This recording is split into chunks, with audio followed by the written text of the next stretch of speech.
It's my pleasure to turn the session over to our director, Dr. Chu.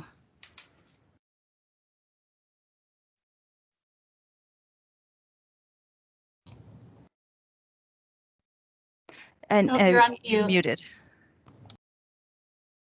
Sorry. Welcome, everybody. Terry, can we turn to the next page?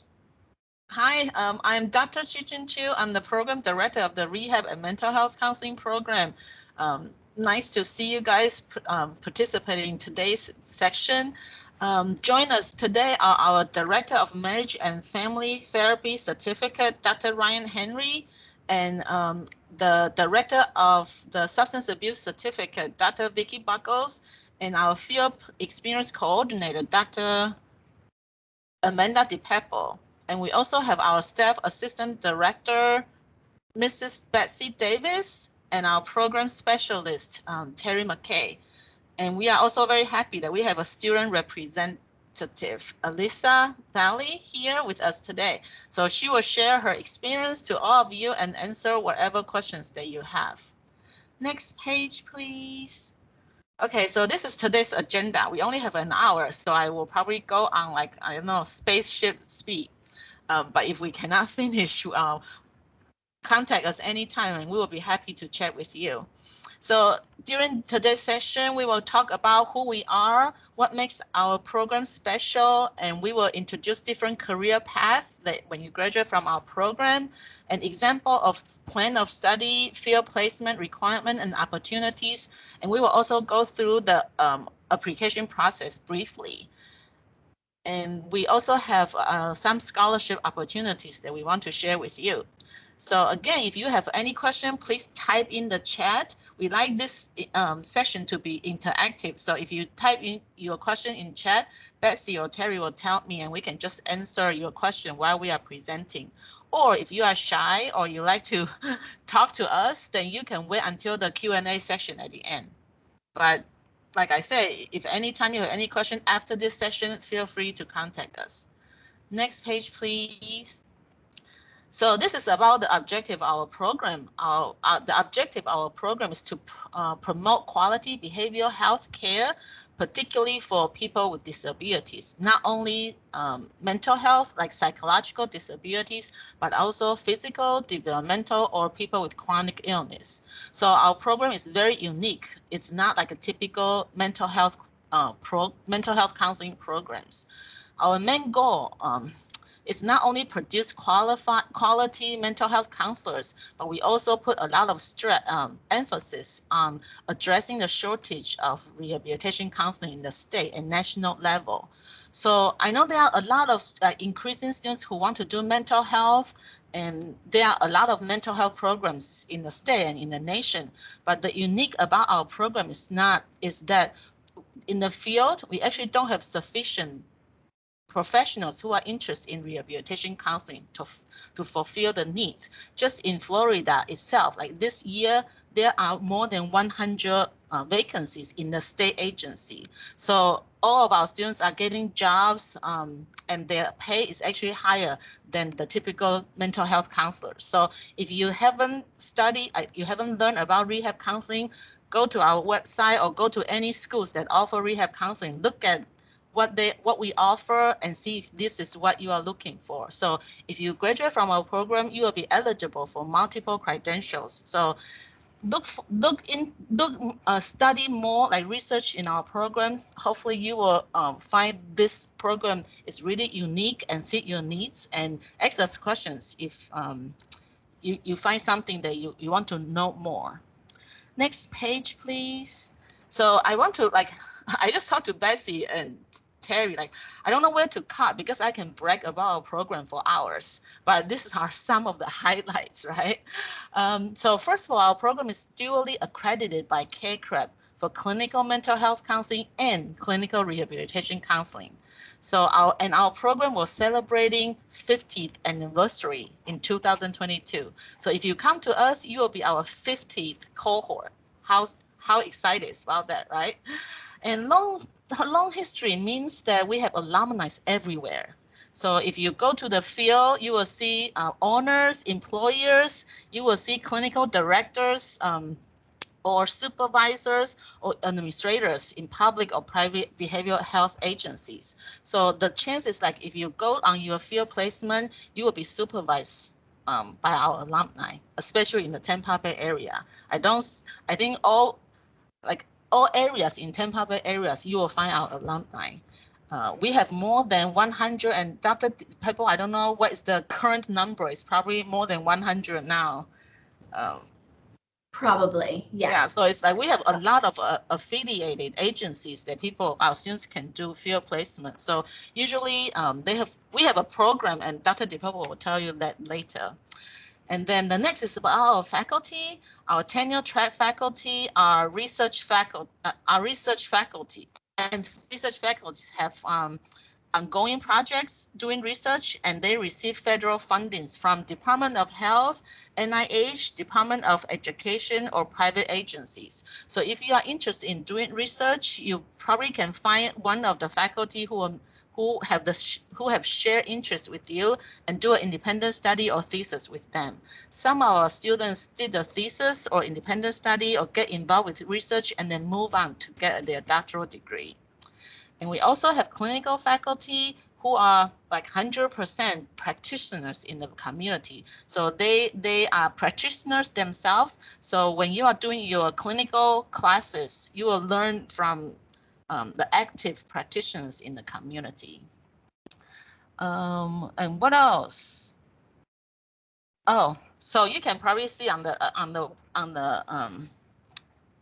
slides, we are one of the few programs in USF that actually rank the top 50s. I don't want to count them, but I think it's like just handful. So we are doing very, very well here in the Tampa Bay area.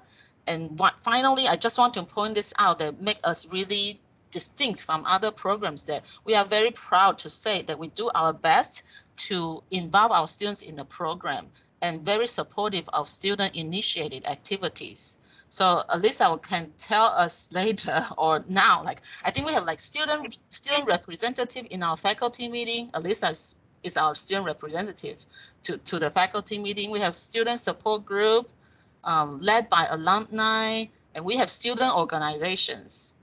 And I don't know what else but I think whatever students want to do, we do our best to support students' activity. Okay, that's some of the highlights. There are more, but when you come, we can talk about how well we are. Next page, please.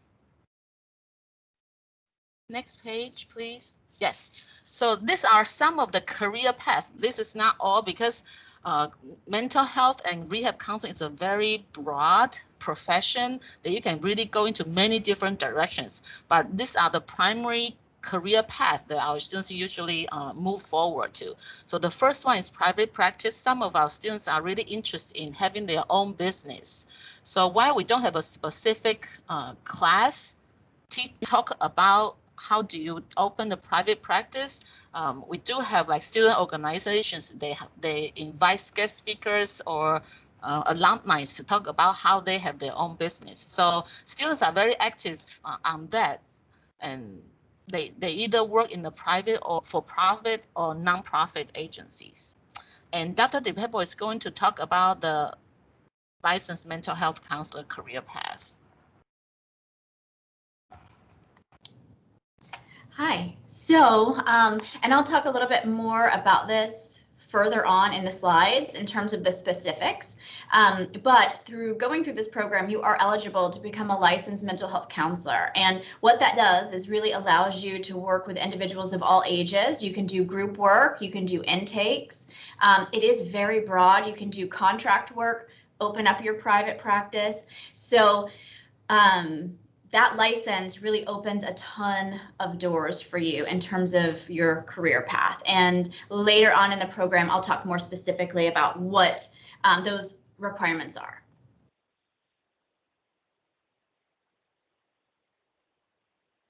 Okay, so I get to talk about the CRC, which is super exciting because it's something that I think really sets our program apart, is that every student, no matter what your certificate or focus is, you're all eligible to take the CRC, which makes you a certified rehabilitation counselor.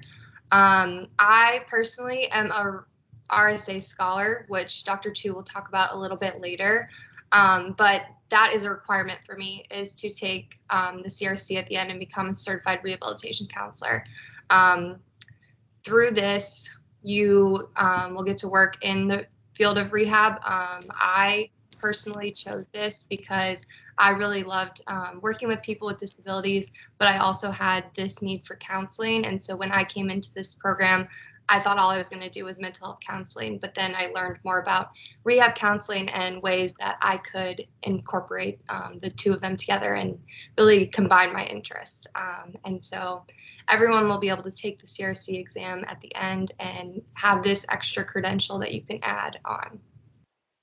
Thank you. Dr. Buckles?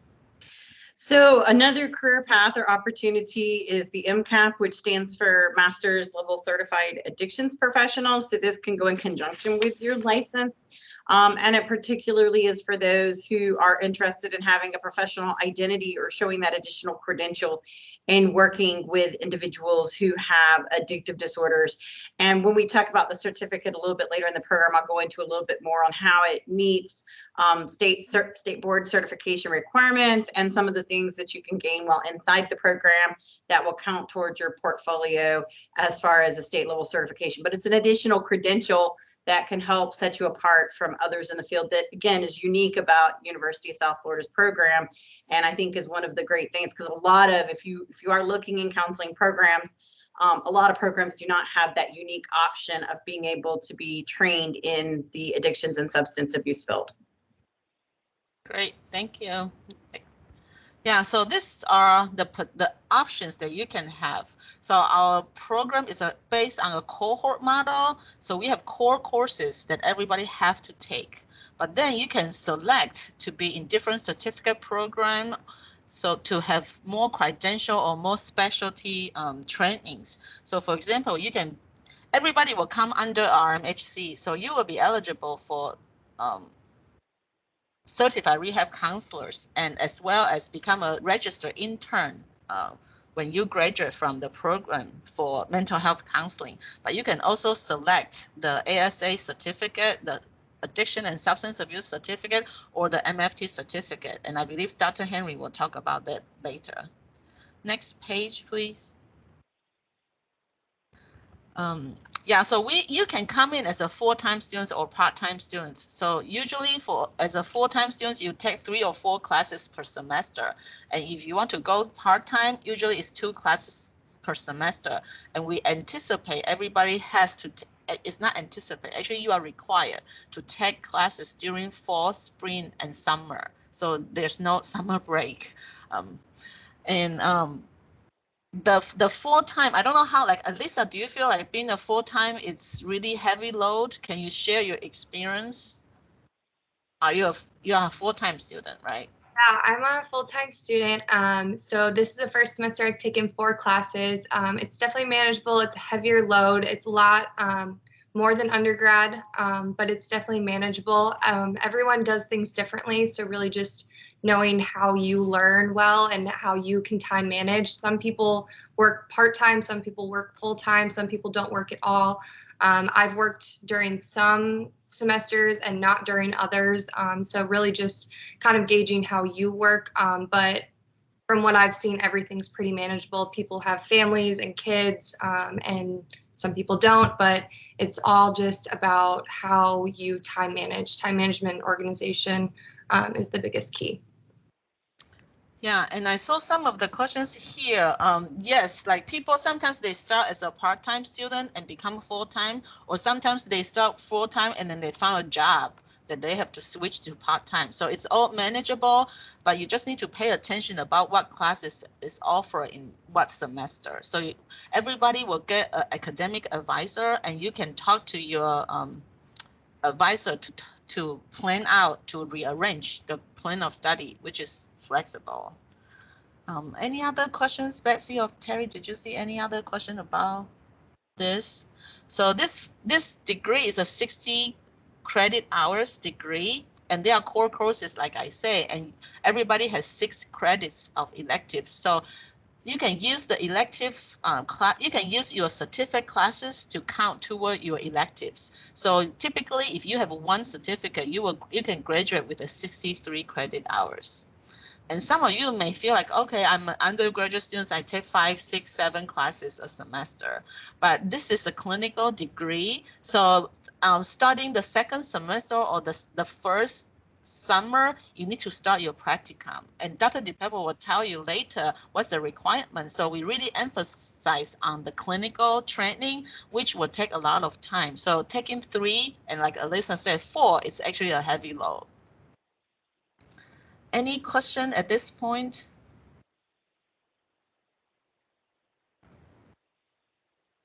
I saw a question about online coursework. So we have we have variety of course delivery format. Some classes are totally online, some are hybrid, and some are face-to-face, especially the clinical classes that you need to do a lot of role play, you need to play tapes, get supervision. So for those classes, you really need to be on campus. But saying that, last year, because of the pandemic, everything went online and it went smoothly.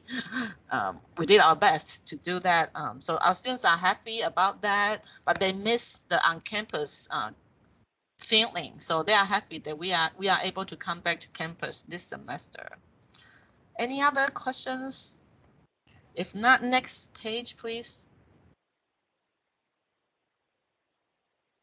So this is a typical full-time plan, and this is for a student who does not have any certificate options. So you can see, you take like 3 to 4 classes, and you will notice this is 6 semester of coursework plus practicum, but the last semester is internship. So basically, the internship is a very, very heavy load, and Dr. DePepper will talk to you about that later.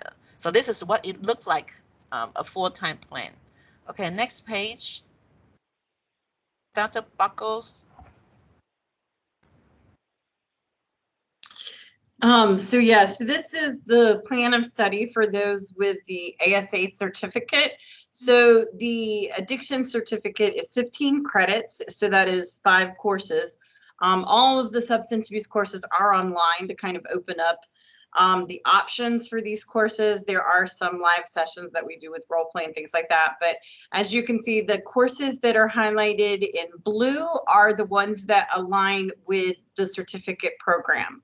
And then also your practicum 1 is the other course that's not highlighted. So practicum, so 2 of the courses count, again, as Dr. Chu was saying, towards your electives as part of the degree. And then the other 3 courses are, there's 2 that are part of your general track, which is the practicum and the fundamentals of substance abuse. So everybody takes those courses. There's 2 that are your electives. So, and then a 3rd course that you have on top of that. That's why you would graduate with 63 instead of 60 credits. These courses align with the state certification boards. That's what I alluded to earlier with the state certification of a master's level certified addictions professional. So in this program, I have worked with the state board, and this meets what the state has for 350 content specific training hours. So they have specific areas that they expect students to show training and demonstrate knowledge in. These courses will help you gain that information and meet those training hours. Also, as part of being working with the state board, there is 4,000 clinical hours that are required, supervised hours in the field doing work as a counselor. Now that generally would have occurred afterwards, but inside our program, the 900 hours that you take in your practicum, your internship, only for the state level certificate, but for those hours can actually start counting towards that 4,000 hours. And it's hour for hour in the substance abuse, a little bit different than licensure. So this is basically talking about 2 years if you were to do it postgraduate for all of the experiential hours. But considering you can get 900 plus, depending upon how many hours you do in your practicum, hour for hour count towards those 4,000 hours. So you can start chipping away at that inside our program. And what this does is it really trains students to understand Addictions and substance abuse, like I said, it aligns well with your license. So being an LMHC and also having an MCAP is just kind of an additional credential that sets your professional identity as understanding, working with individuals who have addictive disorders, which, as we know, is a growing field. And, you know, even if you're going in mental health, you're going to face substance abuse because the rate of addiction in our society today is so prevalent. And so having this knowledge and this experience along with the certificate will set you apart. And so if any students have questions on the addiction track or what that looks like or what we might cover in some of these courses, please feel free to reach out and let me know. Great, thanks. Is that like, I saw there's a hand raising. Is this question particularly for substance abuse certificate? Yes, in a roundabout way. Okay. Hi, I apologize. I joined late. I have a couple guys here working at the house. I have an addiction study certificate from SPC. I don't know how that would work in to my degree, but the specific question that I have is, it's my understanding, and I could be wrong so far, that you have 2 master's degree, one in marriage and family, and the other is substance abuse. Am I correct? So the master's degree that we're talking about here is in rehabilitation and mental health counseling. Right. So that would be the licensure track and the certified rehabilitation counseling track that we're talking about. Now, Right. Inside the program are certificate options. So the addictions and substance abuse certificate is one of those options. So if students choose to take the certificate, then they would be setting themselves up to become state level certified as an addictions professional. Right. Okay. Very Okay, good. and then Dr. Henry will talk about the MFT option. Dr. Henry. Okay, so with the MFT certificate, it's really designed to help students to work with couples or families. It's a different skill set to work with more than one person in the room, and you're going to get trained really well in how to work with individuals in the RMHC program. But if you're interested and have a desire to also work with families and couples, the certificate is meant to give you some competency and experience working with those populations. So the certificate has, you can see on the screen here, it has one required course, which is Dynamics of Marriage and Family, which is like an intro to family therapy. And then you have 2 electives, and I'll just run through some of those elective options so you kind of have a sense of what types of classes you can take. There's a specific class on doing family therapy. There's a specific class on doing marital and couples therapy. There's a specific class on working with trauma in individual, family, and couple work. There's a specific class on working with children, both in individual therapy as well as in family therapy. There's a course on medical family therapy, and that's a specialty around helping families that are dealing with chronic illness. And so you have those special courses, specialty courses, that you get to pick 2. The other elective option is that you can pick a practicum in marriage and family, where you do some hours at a site that would allow you to work with families and couples, and then you get supervision around that work. So that would be another option for an elective. So anyways, you get 2 elective options as part of the certificate, and that would allow you to kind of personalize your certificate. It doesn't lead directly to any licensure in marriage and family therapy, but you do get a certificate that says you've gotten this additional training in marriage and family therapy that will just help you to market yourself and help you to be competent as you start to work with couples and families. All right. Good luck. Thank you. Next page, please. Okay, so the next few slides, I'm going to review the field placement aspect of our program. It's a really exciting part of our program because it's really where you as a student get to put into practice what you've been learning in the classroom and work with real clients out in the field. So we have over 100 partnerships with sites around the Tampa Bay community, and that's what you get to choose from in terms of where you do your field work. So there's quite a few options available to students, and what's really great is our partners, they love our students. They really value our training program and students in general, how seriously they take the field work. So with that being said, over 50% of our students end up becoming employed in the field even before graduating. So that's a really cool experience because a lot of times the field work isn't paid, right? So becoming employed allows you to then get compensated, right? So each fall semester, I also host what's called a field placement fair. And pre-COVID, we were in person and agencies come and set up their table. And we typically have a really good turnout for that. So students get to go and network with other professionals, learn about the agencies to help them make informed decisions about where they want to do their field work. The past 2 years, we've done it virtually, which also has been successful. Hopefully, we're moving in the direction to go back in person next year. But that's something to look forward to learn more about just the opportunities that are available. Next slide, please. Okay, so here are the hour breakdown of the field courses. In our program, you'll complete a total of 900 field placement hours, and that's broken down into 3 different classes. You have Practicum 1, Practicum 2, and Internship.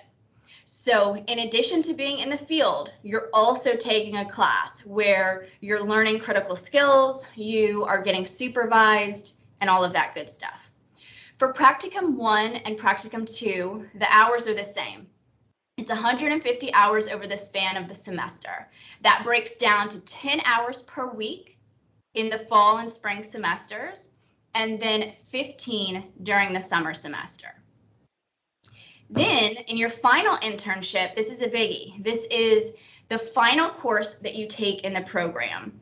And that is where you complete a total of 600 hours over the span of the semester.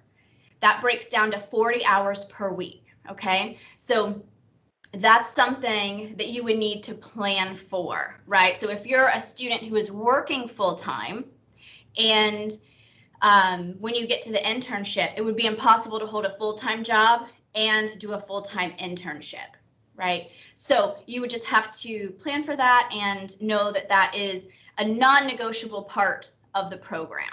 These hours are what set you up to become a registered intern in the state of Florida upon graduation. So there's no tweaking of said hours. And again, this is where you get to put all of what you're learning in the classroom into action. And Alyssa, she, I believe, correct me if I'm wrong, that you went right into field in your 2nd semester, correct? Yeah. So could you tell us just a little bit about your experience so far doing field placement work? Yeah, so I absolutely loved my field placement site. It was a little bit of a trouble getting there at first because, like I said earlier, I came in thinking I was just going to be doing mental health counseling, learned about rehabilitation counseling. So I was kind of in between of, do I go the mental health counseling site or do I go more of a rehab site? Ultimately, I went to a rehab site, loved it, had so many valuable experiences, and as great as our classes teach us so much. You learn so much so quickly when you're in the field because you're actually doing the things. And I jumped into it very quickly and did it in my 2nd semester. So I didn't have too much information under my belt, which allowed me to just learn hands-on. In other tracks, people in my cohort are doing their first practicum right now. So they have a lot more information under their belt and they're able to really apply all of that knowledge. And so I think no matter which way you're doing it, you're always just really incorporating knowledge and learning very quickly, even though you may or may not already have that information for you. Excellent, thank you. And what Alyssa mentioned is, based on your plan of study, if you pursue a certificate or not, you can choose to enter the field at different points, right, in the curriculum. So that's something to keep in mind. I am going to touch on licensure. Are there any, I'm not sure in the chat if there's other questions I need to answer about field. I saw some popping through, but.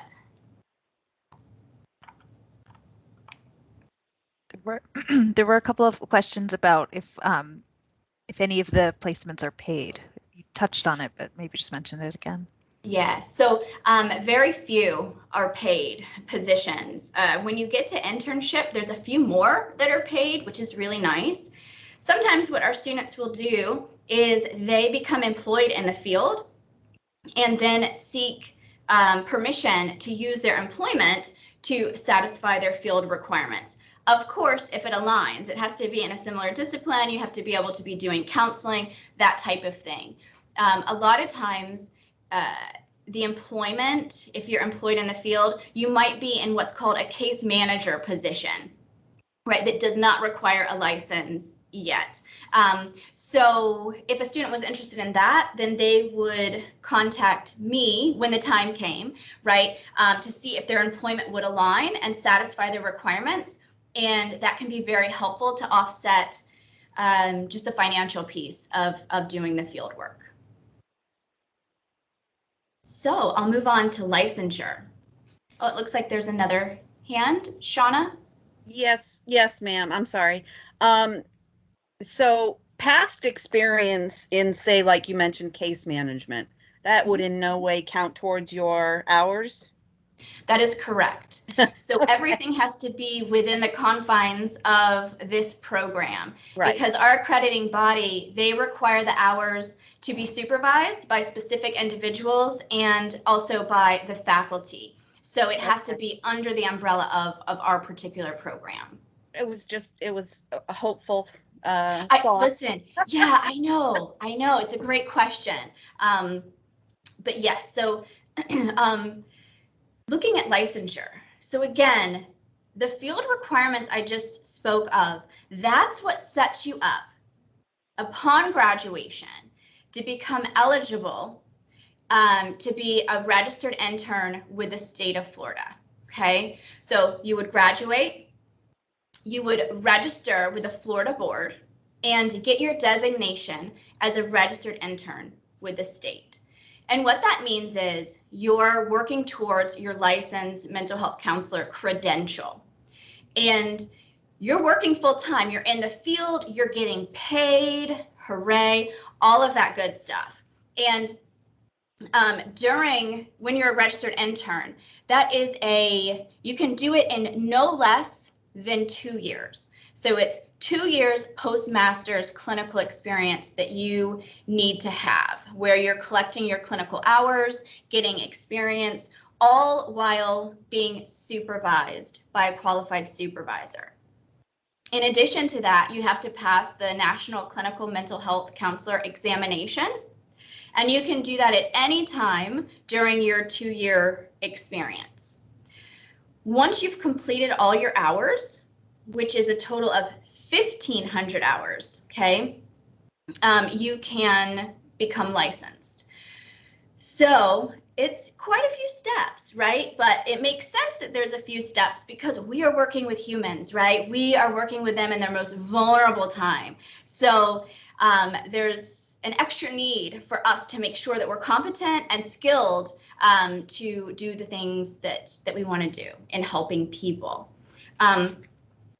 So again, all the hours that I talked about that you achieve during your master's degree, that does not count to these new hours once you graduate. Those are two separate things. And the importance of becoming licensed is it opens so many doors, right? If we want to work with other people around their whatever issues they're struggling with, it requires a license, unless you pursue like a case manager route. But in terms of doing psychotherapy, you're going to need a license, and especially if you have the desire to work at a private practice in the future. something along those lines. Thank you. I think that was it for my part of this slide.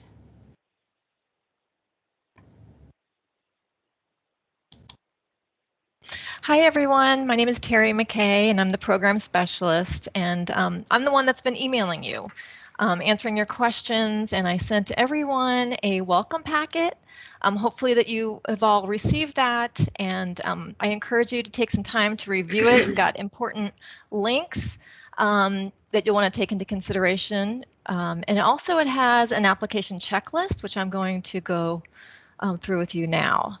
If you did not receive the welcome packet, or if you're viewing this, the recording, and you'd like to receive one, my email's at the bottom of this page. It's rmhcprogramassistant@usf.edu. So the priority application deadline is January 15th, and that's for the fall 2022 cohort. We only start students in the fall semesters. So no spring, no summer, unfortunately, but we have a cohort model that we follow.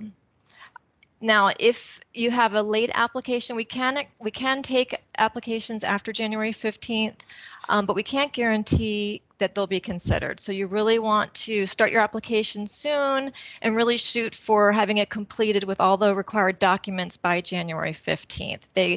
Any applications submitted by January 15th receive priority consideration. We have 40 seats available, and in the past several years, the acceptance rate has been between 40 and 50%. Each year, we receive a greater amount of applications, and so therefore the applicant pool becomes more competitive. I would say last year we had the greatest amount of applications ever, so the acceptance rate was on the lower end of that scale, and we're expecting it to be similar to that for this cohort coming up. So what you want to do is you want to submit a strong application, one that's going to represent your genuine self, so that we can determine a good fit for the program. And again, you want to start your application as soon as possible. You can start the application and then you can log in and out of it as needed. So you don't have to wait until you have all your documents together to apply. You can start the application, log out, upload items, and go in and out, just as long as everything is uploaded by January 15th.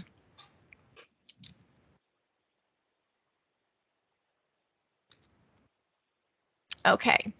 So this is what we need to consider an application. It does need to be completed with all the documents that are listed.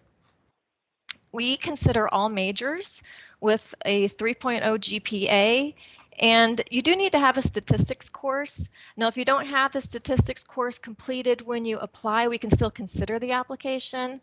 But if an offer of admission is made, it will be conditional on completing the statistics course the summer before you start in the program. I get a lot of questions about people's GPA if it's slightly lower than a 3.0.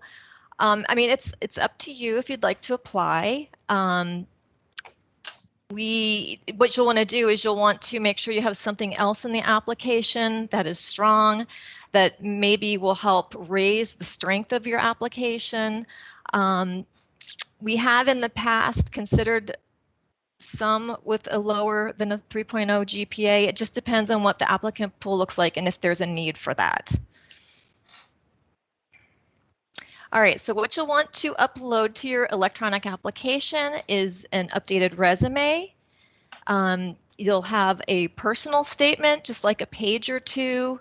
And Dr. Chu has a lot of experience at reviewing these personal statements. So Dr. Chu, do you want to let everybody know what you're looking for in that personal statement? Yeah, so what we are really looking for is like somebody can have a clear picture about why they want to come to our program, why they want to come to USF, and what do they anticipate, what's their career goal. So if you have any relevant experience, please also put that in your personal statement. Okay, thank you.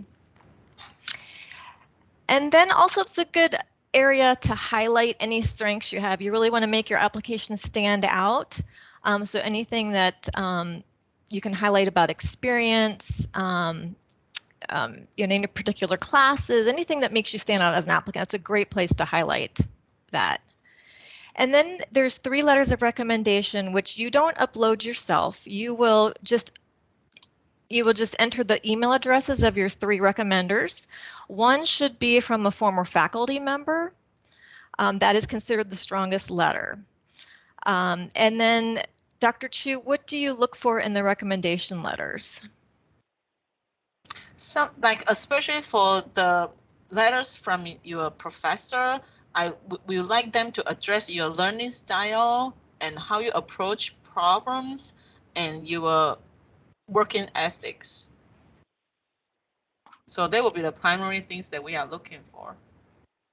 Okay, thank you. And then we do require the GRE unless you already have a master's degree, in which at that point you could request a waiver from the GRE. So we do require that. There's not really a cutoff score for the GRE. We look at the application holistically. It's just another piece of information that we have that we can, look at, which helps us to select the best candidates. If you end up with like a lower GRE score, again, you'll want to have something on your application to kind of offset that deficiency. So, highlight something on your statement of purpose, or maybe you have a better GPA. So you'll need something to offset that score. And just as a guideline, I can tell you that the average scores of those accepted in the past, if you combine the verbal and the quantitative, it's approximately a 300, and the analytical is a 4. So that's just a guide, an average guide of students who have been accepted in the past. You're going to want to send those scores to USF institution code 5828, so we'll receive them electronically. But also, once you get your score report, we want you to take that and upload it to your application. That way we can review it quickly, and we can expedite the review of your application. We don't have to wait for it to arrive officially to the university. So have it sent electronically, and at the same time upload your scores so we can take a look at them. And let's see. So then the transcripts, we look for, again, we look at the GPA. You're going to upload your unofficial transcripts to your application. We don't need the officials unless you receive an offer of admission. So we want to be able to review that transcript, expedite it. So be sure to, and if you're from USF, you do not need to provide your transcripts. We have access to those. So this is for non-USF graduates. Please upload the unofficial copy. And then again, if an offer is made, you will be required to submit the officials. And then the last 2 things that you're going to upload is there's 2 forms, and these are in the welcome packet that I emailed out, which is the student accountability form and the background and drug screen form. So you're going to want to review those, sign those, and upload those. And if for some reason you can't find the forms, I think they're also built into the application. But if you need anything, please just email me and let me know, and I'll help you in any way I can. And then, of course, you pay your application fee. The next step is the beginning of January, we're going to review the completed applications, and we're going to select the candidates in for interviewing. The interviews take place around February, March timeframe.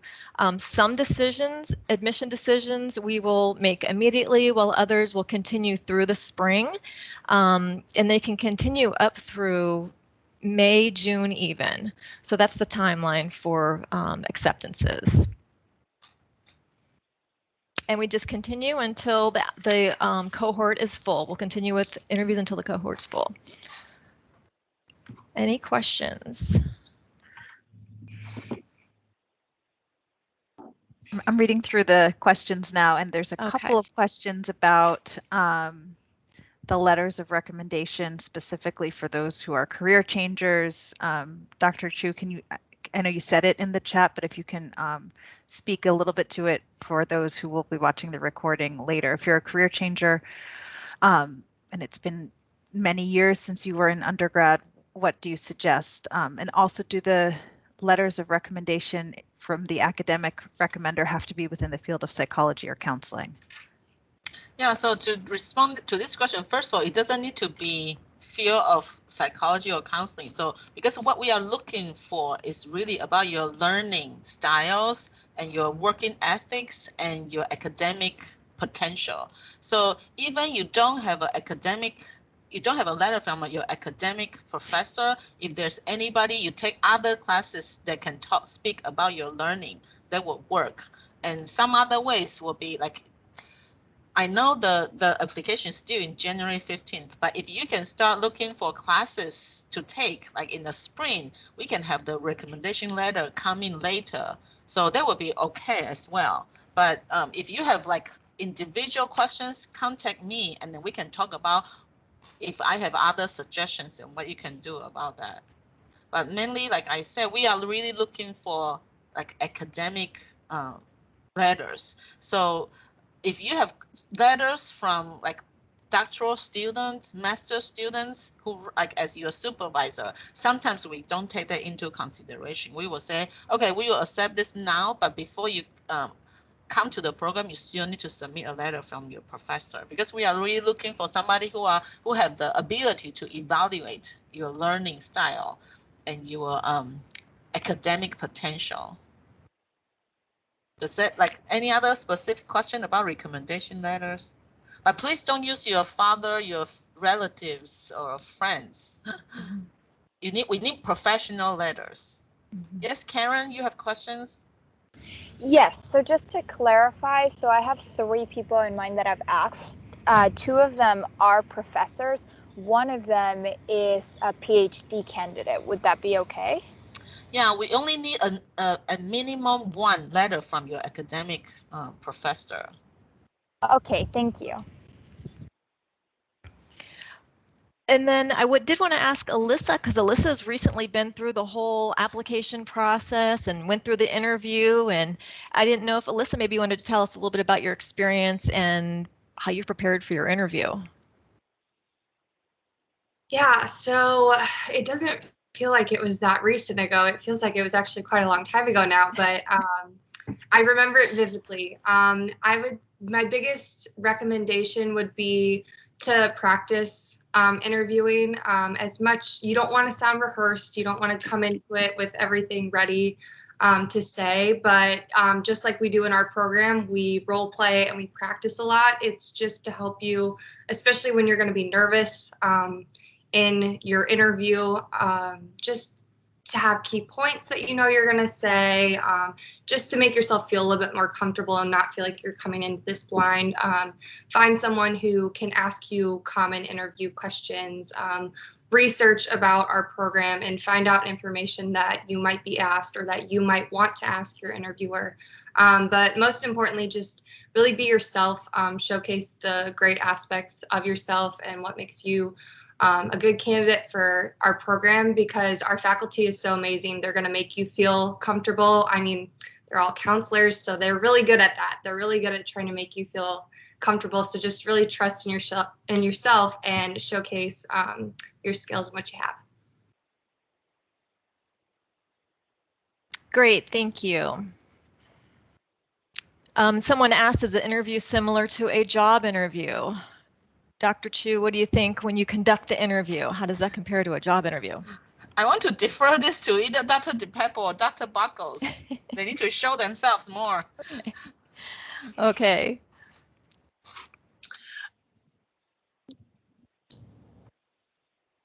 Okay, what was the question? I heard my name, but I missed the question. Is the interview similar to a job interview? What's your perspective on that? I mean, in some ways, yes, where, you know, you're dressing professionally, business casual is wonderful.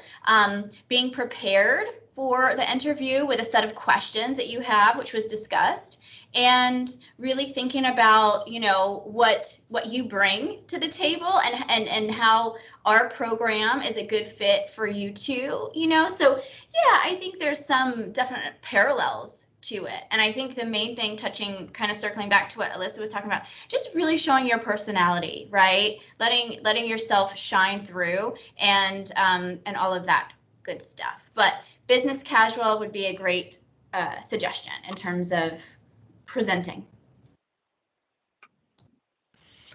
Okay, thank you. Okay, so then next we have tuition and scholarships. Okay, hi everyone. It's me, Betsy again.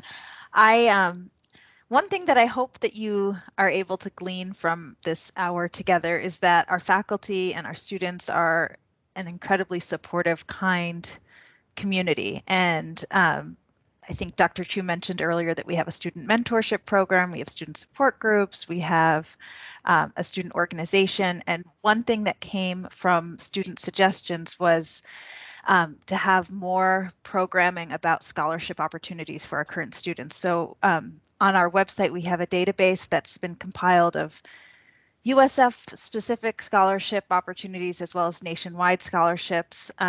We have partnered in the past with the Career Center to do kind of a scholarship boot camp, and we really try to help our students look to and secure various scholarship opportunities once they are students. In addition to that, we have 2 federal grants that I'd like to pass it over to Dr. Chu to tell us about because it really is unique and a wonderful opportunity for our program. Yeah, so the RSA scholarship is a federal grant from Department of Education. The purpose of the scholarship is to train qualified master level rehab counselors working in the state of Florida. So when you come to the program, then you will apply to the scholarship. It's usually, I think the deadline is usually in the spring. Unless I'm right, I think it's spring. It's not the first semester. You do it, you apply in the spring, and then it starts in the summer or fall. So you get 3 semesters of support. It's a set amount of money. You can do it to pay your tuition, or you can do it just for as your stipend.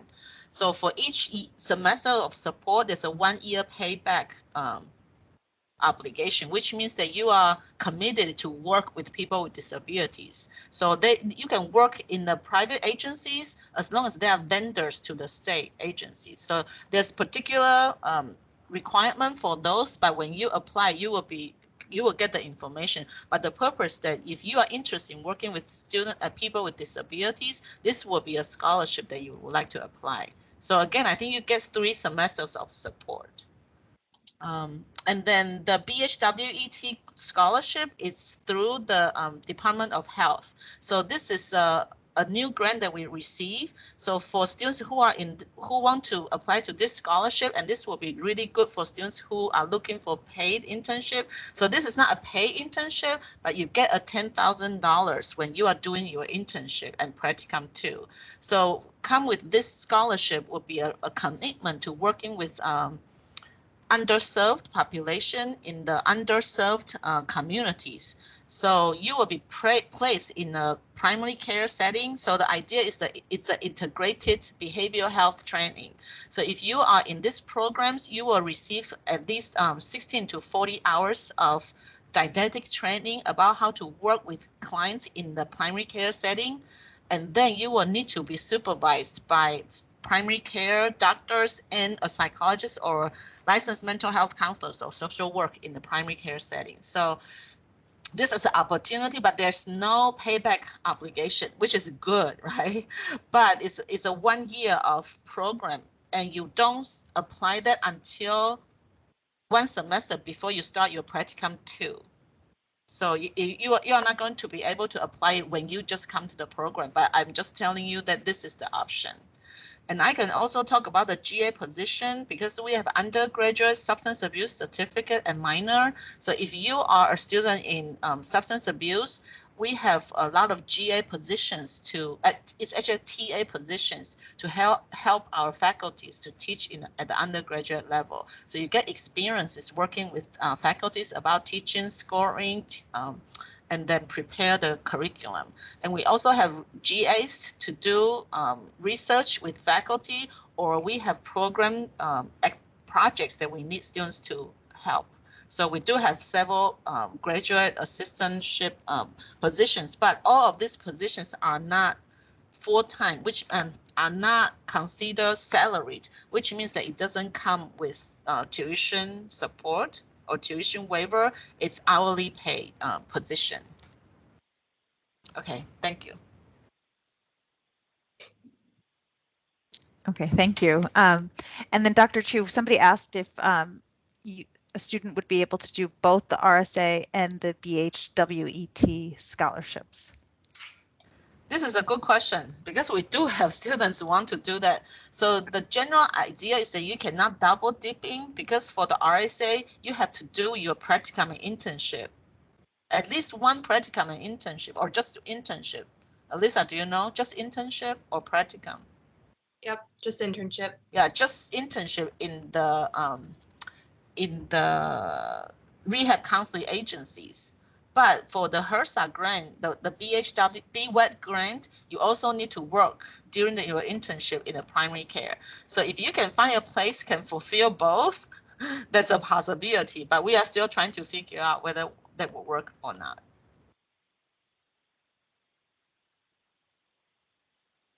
And Alyssa, I know that in the beginning, Dr. Chu had mentioned some of the support that the students received. Did you just want to comment a little bit on your experience with that? Yeah, so there is a lot of support within this program. There's set aside support. You are assigned a one-on-one faculty advisor at the beginning of the program. You find that out before you even start, so you'll get to know them, and they're always there for support. The great thing too is that we have awesome faculty who, if your specific advisor can't answer a question, you can go and ask any of the professors, and they're so knowledgeable about all these different things. So they're there to support you as well. When you enter in the program, you'll be assigned a student mentor. And so we have a whole student mentor program that the mentors are second-year students in our program, so they've already been through that year. And so they're there for an added layer of support if you need anything that you maybe don't want to ask faculty, or you just have some questions that are about other things aside from the program. And then there's also a monthly support group that we have that's run by an alumni. So there's no faculty involved. You're able to talk about things that maybe you wouldn't want to talk about in front of faculty. You have that extra layer of support within a support group inside of our own program. So you have all those layers of support. We also have student representatives. There's 3 of us, I'm one of them, who get to go to the faculty meetings each month. And so we represent the student voice. And so we will reach out to students to find out anything that they want to share with faculty, any questions they have, if they have new ideas, things to make the program better. We're there to share that with them, and they're really responsive on getting those things met. So those are a lot of layers of support that all students get in this program.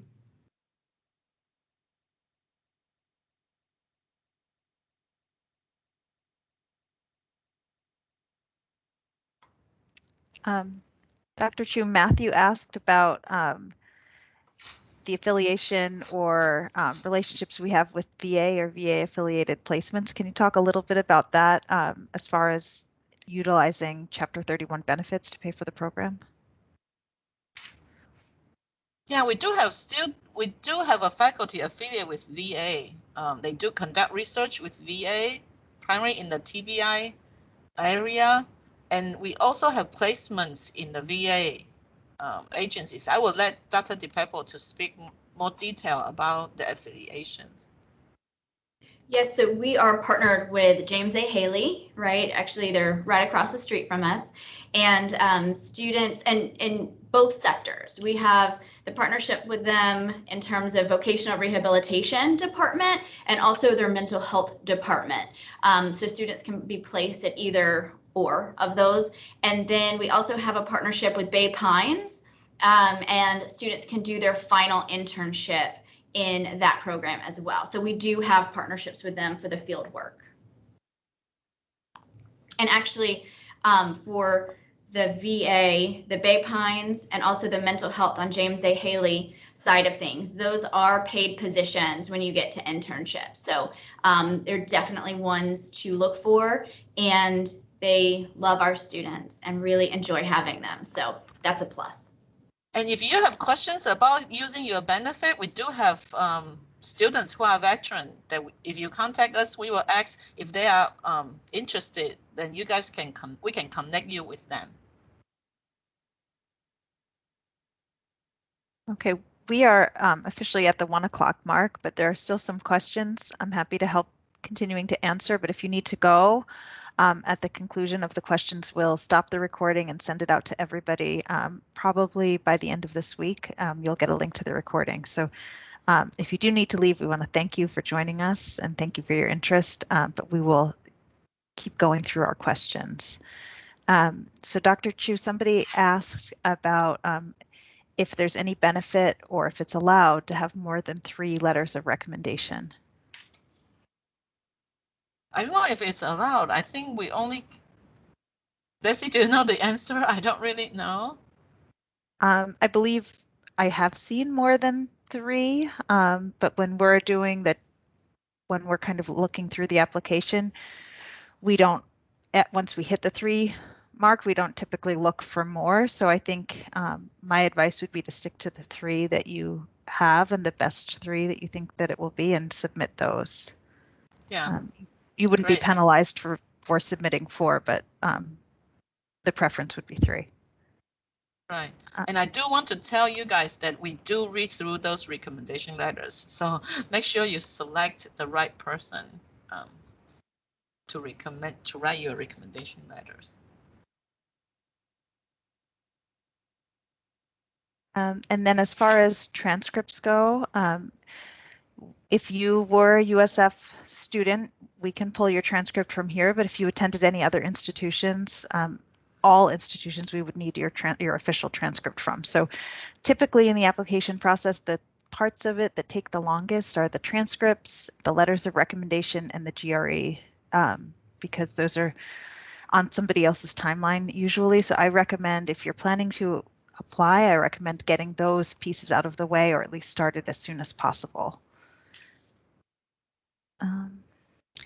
Yeah, I saw a few questions around the start or the application deadline date. So just to go back and reiterate, the priority deadline date for a completed application with all of the required documents is January 15th.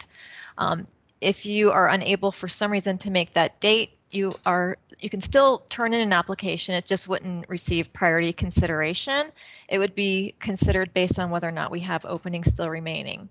And someone also asked, they were saying that they were a junior, could they apply for the program? If you graduate by summer of 2022, you can still apply. We will take a look at your transcript. We'll have you update your transcripts and check your GPA and things like that, but you can still apply.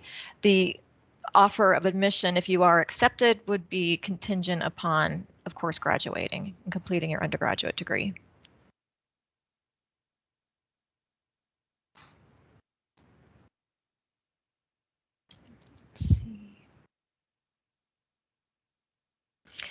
There's a question about a transcript, someone who's attending USF and completed an associate in art someplace else. Do I need to have my transcripts? Do I need to send them again? And the answer is no. If you already submitted your transcripts to USF once, you don't have to submit them again. We have access to all the USF transcripts. You don't have to upload or submit anything if you're a USF student or graduate. Okay, and this is a question for Dr. Chu. An applicant asked about that you had mentioned learning styles in the letters of recommendation, and can you, in your opinion, is there one particular learning style that's best suited for the program? Yeah, so as I mentioned, this is a clinical program. So so the classes were divided into like didactic classes as well as clinical classes. So in a lot of our clinical classes, you will need to do a lot of role play, and you need to like talk about your feeling, your thinking. So you need to be able to join discussion. So we are looking for somebody who feels comfortable in group to talk about their thoughts, their thoughts, their emotion, and what do they do or act in different situations. So it's not a particular learning style we are looking for, but if you are the person who only usually sit in classroom and just listen, take notes, you probably need to think about, okay, will I be able to, will this be my best benefit to join this type of program? Like, Alyssa, do you feel like that's fair? Like, what's your experience? Yeah, so I've met even a lot of people in our program who all have very different learning styles. Some people are very hands-on. I'm a hands-on learner. Some people are more book. If I read it, I'm good. And then some people are a little more reserved. I will say the program gets you out of that very quickly. You start off in a foundations course where you immediately start role playing. And so you kind of get out of your comfort level there. We have a group class where you do physical group in class, and so you get a little bit out of your comfort zone. You don't just get to sit there in class and listen. There's online courses that you take. There's in-person courses that you take. So I would say all learning styles will be incorporated. But yeah, if you can really put yourself out there, you're going to learn the best in this program, because you really want to, I mean, you're in a master's program now. You want to get learning out of this. This isn't just go to class and sit there and take a test. It's a lot more hands-on learning, a lot more engagement in our classes. Yeah, so what we are really looking for is, like, I can tell you, we do have students who have 4.0 GPA, and we ended up not accepting the student, which means, like, even they can demonstrate they have really great academic performance. We are really looking for somebody who can, like Alyssa said, like, get out of there and put themselves in the situation and be analytically, be willing to take risk to talk about how they feel, what they think. Hopefully we answer your question. Yeah. And there's one more question, and I think that this has come up a couple of times in the chat. So can you talk about, are there any waivers for the GRE? I know you mentioned that students can get it if they already have a master's, they can request a waiver. Is there anything in addition to that, Dr. Chu? No, I think for now we only accept people who already have another graduate degree, or they have been taking substantial amount of graduate classes. So even it's not in our field, it's okay, because GRE, we are really looking for is your potential for academic performance. So, but if you have questions, just submit your request and we will let you know.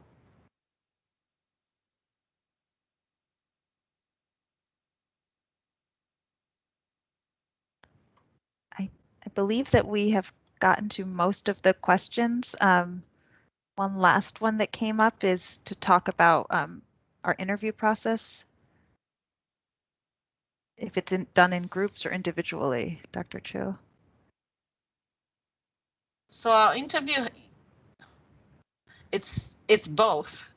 So you come to the program, you will meet all the faculty, and you will also meet your, it's usually in a group of around 20, and then you will be able to interact with each other, talk with our current students, and then you will have an individual interview with the faculty. So it's both, and it's like a job interview too, right? Like you need to talk to other people in the program, and then people get to know you, and they will then come together to discuss about your interview.